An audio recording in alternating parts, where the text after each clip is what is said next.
سلام و صد سلام.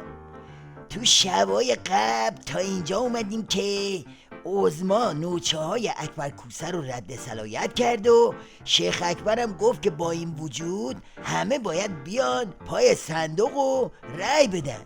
حالا امشب میخوایم به ادامه جنگ و دعواهای باندی بپردازیم و ببینیم از حالا به بعد بکوب تو نظام درباره چیه و جک و جونورای امامه دار و بی امامه سر چی به هم میپرن. یه روزی چشم باز کردیم دیدیم که کسی در مجمع تشخیص مصلحت نظام به عنوان مشاور مشغوله، در حالی که این آدم نسبتی اصلا با این نظام نداره بلکه نسبت متضاد داره. کسی که توی یه نامه‌ای که در سال 88 توی بحبوحه فتنه به یکی از سران فتنه می‌نویسه، اونجا امام رو، من معذرت میخوام این تعبیر رو مجبورم، امام رو به عنوان یه جلاد معرفی میکنه، یه قاتل و جلاد، و گله میکنه از اون فرد، از اون فتنه‌گر که تو چطور هنوز احترام میذاری به این جلاد قاتله. اون وقت این آدم در مقام مشاور توی اون تشکیلات بوده که البته اینو ما تو جلسه مجمع خدمت آقای هاشمی گفتیم اگه این دروغ تکذیب بکنید، اما اگه راسته که واویلاست. اینطور که پیداست از اینجا به بعد دور دست رو کنی و رسوا کردن متقابله. یعنی خامنه چیا عبای کوسه رو میزنن کنار، کوسه و باندشم فاضلاب ولایت رو هم میزنن. بریم ببینیم هر کدوم از اینا چه برگایی برای رو کردن دارن. اول از باند خامنه شروع میکنیم. یاران کرباسچی گنج قارون دارند که میلیاردی ولخرجی میکنند؟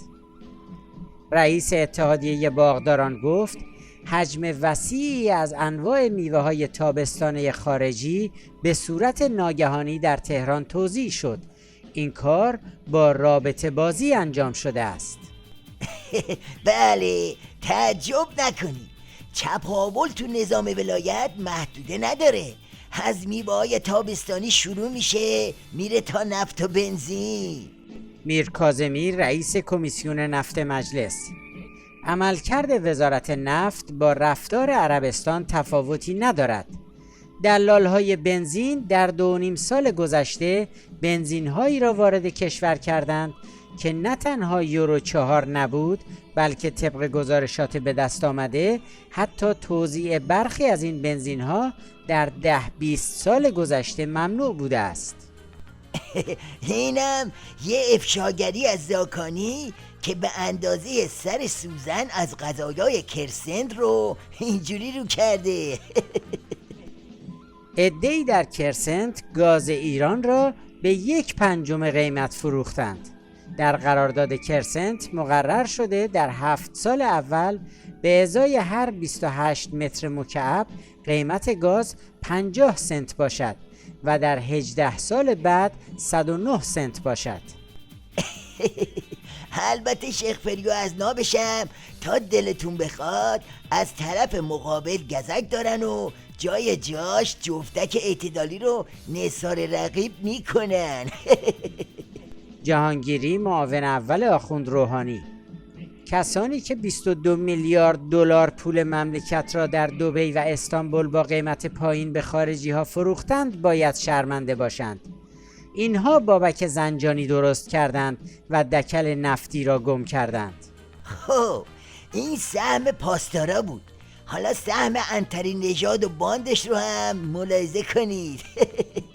یاران احمدی نژاد چهره‌ای سیاسی یا حتی فکری ندارند و اشتباه بزرگی در تاریخ سیاسی معاصر ایران به حساب می آیند.